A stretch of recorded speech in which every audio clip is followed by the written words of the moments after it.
تاج شریعہ سوڑا تاج شریعہ سوڑا میرا اختر سوڑا۔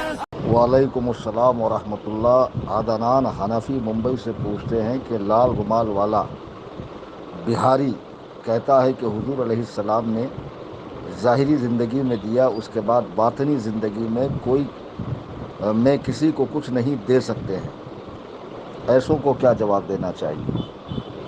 نجدی حکومت نے مکہ اور مدینے میں مقدس مقامات پر ان متووں کو چھوڑ رکھا ہے جو پرے درجے کے جاہل ہیں۔ چند چیزیں ان کو رٹا دی گئی ہیں، شرک و بدعت۔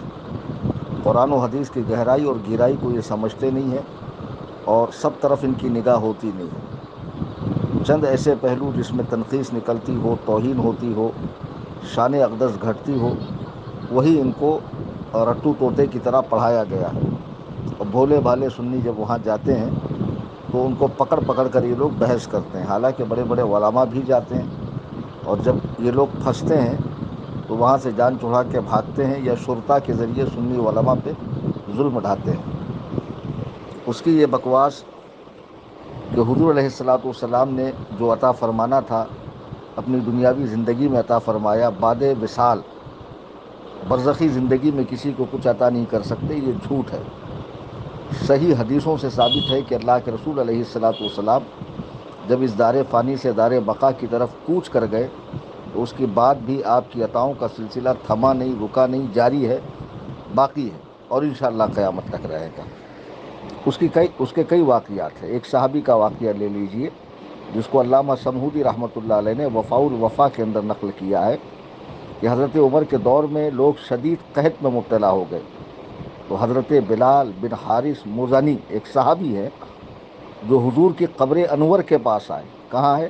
قبر پر، اور کہنے لگے اللہ کے رسول، اللہ تعالیٰ سے اپنے امتیوں کے لیے بارش طلب فرمائیں۔ کس سے؟ اللہ سے۔ عرض کس سے کیا؟ حضور سے، کہ آپ بارش طلب فرمائیں کیونکہ وہ ہلاک ہو گئے۔ تو حضور اقدس ان کے خواب میں تشریف لائے اور فرمایا کہ تم عمر کے پاس جاؤ، اسے میرا سلام کہنا اور خبر دو کہ تم پر بارش کی جائے گی۔ بتاؤ، حضور کو خبر ہے کہ اس وقت حکمراں کون ہے؟ عمر ہے، اور بارش ہوگی یہ بھی حضور کو خبر ہے۔ یہ علم غیب ہے کہ نہیں ہے؟ اور عطا فرمانا ہے کہ نہیں ہے؟ پھر حضور نے فرمایا کہ عمر سے میرا سلام بھی کہو، اس سے کہو کہ بارش کی جائے گی، اور ان سے کہو کہ دانائی اختیار کرے، دانائی اختیار کرے۔ وہ صحابی حضرت عمر کی بارگاہ میں تشریف لائے، حاضر ہوئے، اور یہ ساری باتیں عرض کی تو حضرت عمر رو پڑے۔ پھر کہنے لگے، یا اللہ تعالیٰ، میں اپنی طرف سے کوئی کوتاہی نہیں کرتا سوائے اس کے جو میرے بس سے باہر ہو، یعنی اگر کچھ ہو بھی جائے تو میں تیری بارگاہ کے اندر عفو کا طالب ہوں، درگزر کا طالب ہوں۔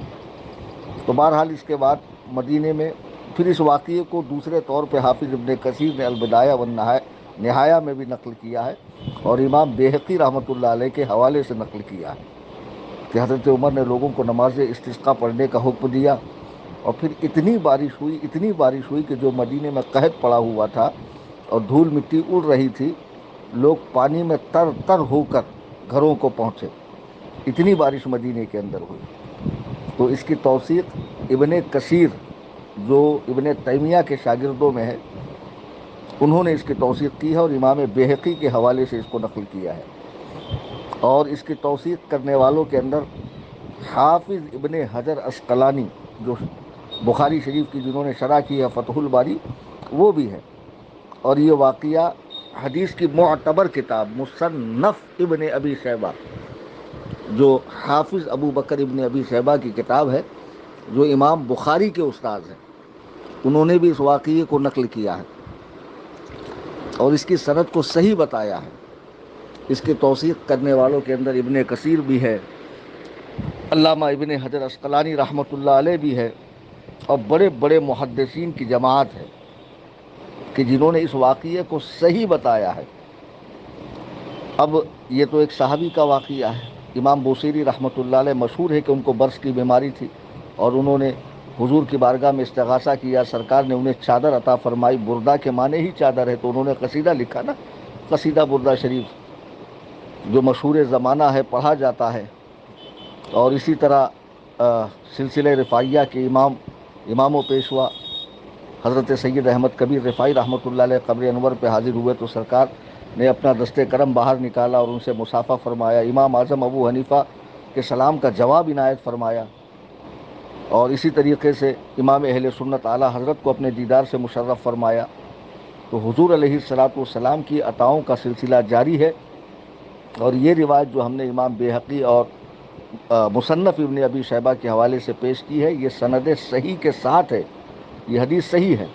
تو اس کمبخت بہاری کو یہ بتایا جائے، اس کے منہ پہ مارا جائے کہ انبیاء علیہم السلام کی جو موت ہوتی ہے وہ آنے واحد کے لیے ہوتی ہے، پھر جو ان کی برزخی زندگی ہے وہ دنیاوی زندگی سے بڑھ کر ہے، اور رب کی عطائیں ان کی بارگاہ سے کم نہیں ہوتی ہے. وہ رب کے فضل و کرم سے، اس کی عطا سے اپنے ماننے چاہنے والوں کو عطا فرماتے ہیں.